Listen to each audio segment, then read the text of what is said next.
So you may be asking yourself, exactly why would I be putting a set of travel limiters on a street truck?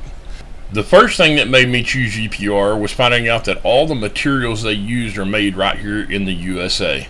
The 14 position adjuster allows us to fine tune the front end and improve our reaction times and 60 foots, all at just the pull of a pin.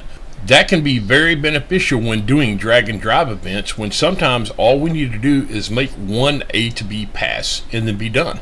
And now that I found out that UPR is making this same kit in 7075 aluminum that's 30% lighter, I can't wait to get my hand on a set of those. So that's exactly what the hell I was thinking. To watch this video in its entirety, please click the link in the description. As always, like and subscribe.